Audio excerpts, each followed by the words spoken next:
What's up, guys, and welcome back. Got a quick one for you today. Kind of quick. I'm gonna go over the boat here again. If you've been watching the channel a lot, you'll see that I've had I've had a couple videos that I've made over the boat. I had a initial purchase review that I made. I had a 1 year in, and it's been just around 3 years now. It's been a great boat, but I want to go over some things with it again. So if you're looking to buy a used one, this is a 2016 Tracker, by the way, like it says in the title. But if you're looking to buy one of these boats used, there's some things you can look for, some problems that I've experienced with them, and some of the good things. Overall, it's been a really great boat. I don't have any kind of major complaint with it at all. So we'll hop right into it. Also, sorry about the lighting. I don't know if you noticed, but my light up here is dead, so the lighting here is probably a little dark. We don't have to go into too much crazy detail, so a little dark. Sorry about that. I tried to fix it, but it's not working, so we're just going to have to go on with it. So the first thing I'm going to talk about is this Mercury 4-stroke. It's a 60 horse. All I've done with this is literally just oil change, oil and filter, and do the lower unit oil change. That's literally the only thing I've done to this. I haven't changed spark plugs. I haven't done anything. It is extremely reliable. It has never ever failed me. Good smooth power band with the 4-stroke. Silent, super silent, quiet motor. It's a great engine. Absolutely no complaint whatsoever. I believe it has a 3-year warranty when I bought it. I haven't had to use it at all, obviously, and all I've done, like I said, was just oil changes and stuff. Obviously, I wish I had a little more power with the boat.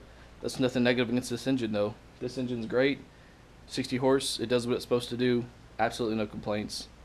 Starts up every time, smooth, awesome. Only flaw that I see with it, which it's not really Mercury's fault, but it does have the aluminum prop. They bend really easy. The lakes I go to have a lot of timber, floating debris, stuff like that. I have bent the prop, and chipped it here and there.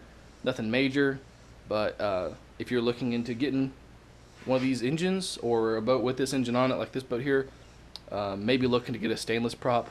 I'm personally going to be looking into getting a stainless prop for mine as well in the future.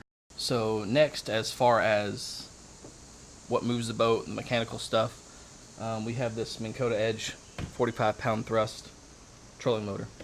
This comes standard with this boat. It's overall it's a good size for the boat. I had to adjust it just a little bit as far as height with me standing on the deck, but that's obvious with a new boat. It's been very reliable, like I said. All the functionalities of this thing and the engine itself have been very reliable. Haven't had any issues out of anything. It does pretty well. Being a 45-pound thrust, it's a little small, but not too small. I can't complain. It tugs this boat along pretty decent. It's got a 1 through 5 speed range on my pedal, and I usually cruise around on 4 if I'm just cruising a bank bass fishing. If I'm really wanting to hit a spot, I'll put it down on 3. And if I need to move kind of quickly, I'll put it on 5, obviously. But it could use a little heavier pound thrust on this boat. But overall, I think they went with the lighter one just to keep costs down for this thing. No complaints though. I mean, it's just fine. It does great. And it's, like I said, it's been reliable. The only complaint I have about this trolling motor is it's kind of a design flaw. And it's going to fail at some point, unfortunately. So the fail point is this pull cord, and I don't know if you guys can see it, but as you can tell, this cord is really frayed and looks like it's about to snap, and that's from rubbing on this little edge right here. Because when you're up looking down on it, and you go to pull this trolling motor up, what you're doing is pulling your cord, and see how it rubs that corner right there? When you pull that cord, it rubs. So what I've been doing to save it, once I noticed it, is I'll come straight out like this and pull to unlock it, and I'll actually I'll actually have to pick up the trolling motor by hand, which it's a little irritating. You know, I shouldn't have to do that, but that's the only really flaw I have with this trolling motor. So next I'm going to go over the interior and just overall kind of design of the boat, as far as everyday use stuff like your seats, your compartments, stuff like that. Nothing to report. Everything's great. You know, you got a couple squeaky things, and I think I said in my last video that a couple screws came loose, but I mean, it's really just kind of piddly stuff. Nothing really you can really complain about. So yeah, overall, I mean, the interior has been great. I mean, all my locks and pulls and everything still work great. All the shocks are still working great. The only thing that I've noticed, which is just a wear and tear kind of deal, is, you know, the carpet's pulling up on the corner here. I don't know if you guys can see that. It's kind of got a sharp edge. But this is covered under warranty, so not really a huge issue. Just something I've had just starting to get worn out from being used, you know. But I'll probably call the warranty, or call the dealer where I got it from, and see if it's covered under warranty, because I know the floors come with a lifetime warranty, and they said there was a warranty on the carpet. I can't remember. I think it's 5 years on the carpet. But anyways, I mean, that's something I can't really complain about. It's just, it's a corner, it's a wear and tear, the other corner's starting to come loose. That's, I mean, I sit here, I step there, it's going to happen. Can't complain about it. It's just something I've noticed. Otherwise, you know, everything else has been great. There's a small cut in this seat behind me here, but that's nothing to do with the boat. That's just something, I don't know, something in somebody's pocket sliding down, or something's happened, but it's fine. Nothing major to report here. So the only real, like, just kind of weird thing I've noticed about this thing is in the live well. I use the live well quite often when I'm keeping panfish and stuff. As you can see, it's got like the pump out and recirc and all that stuff. What I noticed is, if I fill the live well up and I'll hit the recirculate, it actually loses water. I don't know where it goes, but it's going somewhere, because I'll have it on recirculate for, like, you know, maybe it'll be 30 or 40 minutes between fish, and I'll open the live well up, and that live well will be just about empty enough to where the fish don't have any water left to swim. Just something I noticed, and I have to watch it, and it's, like I said, it's not really a huge problem, just something I kind of have to watch. It's just a little bit of an annoyance. Functionality wise though, I mean, everything works, all the pumps work stuff, you know, it pumps out good, fills up pretty fast, but yeah, just that weird recirc issue. It just slowly drains the tank. So you can do your fill and aerate, timer continuous, recirc and aerate, and usually I'll just turn the recirc and aerate to a timer, and it pumps on and pumps off on its own, working great as far as this, you know, functionality, but it just it pumps water out. So I don't know, you'd think that it would just pull water through and just, you know, aerate it, but yeah, I don't know what's going on with that. Also, something I wanted to touch on was fuel consumption. This boat, well, with a lot of boats, you fill it up with fuel, it's very expensive, go to the lake, and you run through it pretty quick. With this boat, I guess where it's just a 60 horse, I do not use fuel. I don't know what it is, but this thing is the best fuel economy boat I've ever seen. Like, I can fill it up, and I can go on, you know, if I'm on like a really big lake and I'm really traveling a lot, I can probably go to the lake 4 times before I need to fill up. And that's, you know, putting miles and miles on this thing. So as far as fuel economy goes, and it does have, like, I think it's a 21-gallon tank, so it's not massive, but I mean, it's a pretty decent sized tank. But still, for you know, just about wide open throttle for 10 miles, you know, back and forth, and great fuel economy. So I'm going to touch on the hull, everything on the bottom. It's very dirty, so don't judge me. I haven't washed it in forever. Being an all aluminum, completely welded hole.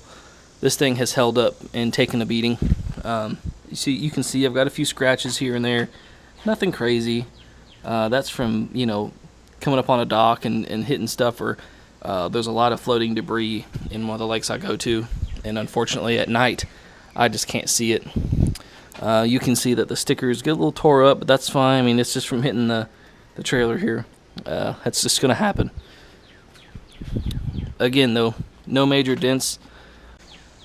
So I was on a lake that has a lot of trees submerged, and a lot of them are like a foot or two below the water where you really can't see them. So if you're trolling, close to the bank, bass fishing, you hit them all the time, constantly.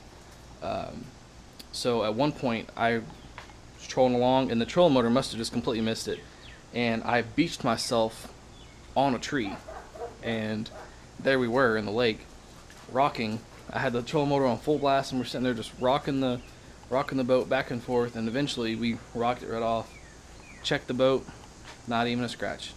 Did great. So, aluminum hull doing what it's supposed to do. Great job. Alright guys, and lastly the trailer.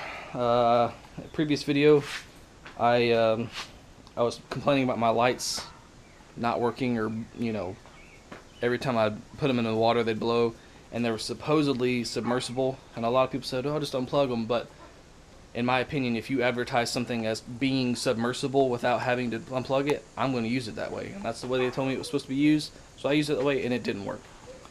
So what I ended up doing was going and getting some LED submersible trailer lights, just at Walmart for like 50 bucks. Put them all on there. They work great. I put them all the way in the water, leave them on. I don't have to worry about unplugging my boat. They do great. They're not original lights. Don't get me wrong. They're not original. That was an issue. But okay. As far as the rest of the lights on the trailer, no issues. This trailer has been good and bad. It pulls good. I haven't any tire troubles or wheel bearing troubles. The frame itself is really good. These fenders, I know you're not really supposed to stand on them, but people have, it's an accident, but people have, and no dents, nothing like that. The folding tongue works great still. It really helps for garages, obviously. There is some wear going on up here in this front bumper. It's not major, just wear and tear from being hit by the boat. It's expected. I can't complain one bit about that, but it's just something to note. Winch and stuff's doing great. Not a single issue out of the winch. Holds great. Hasn't rusted at all, obviously, although it has been garage kept.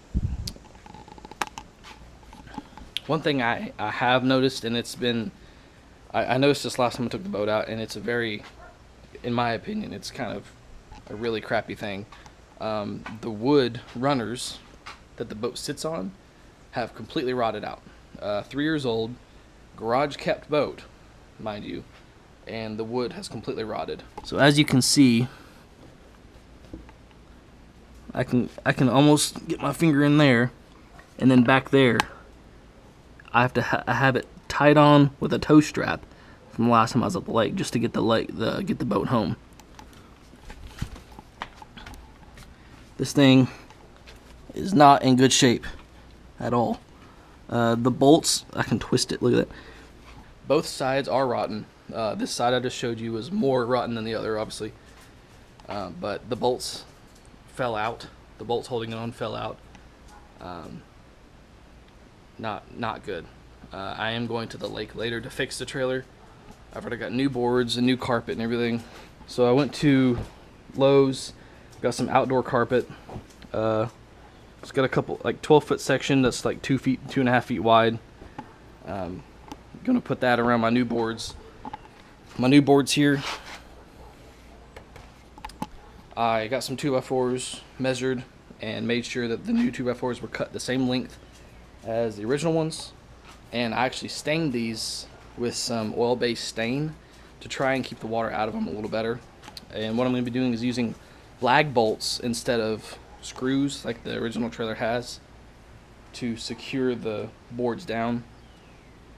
So today, before I go to the lake, I'm going to be drilling holes in these boards, measuring out where the holes need to be, installing the lag bolts, installing the carpet, and then I'm going to go to the lake today and get the trailer fixed. But just an issue that's probably been the worst issue about this boat is actually that trailer wood doing that, and that's kind of crappy.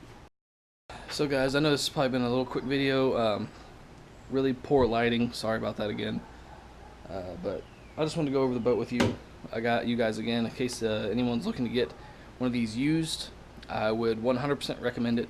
Love this boat. Like you saw, it does have a few small flaws, but that's to be expected. A lot of it, a lot of it's just wear and tear issues.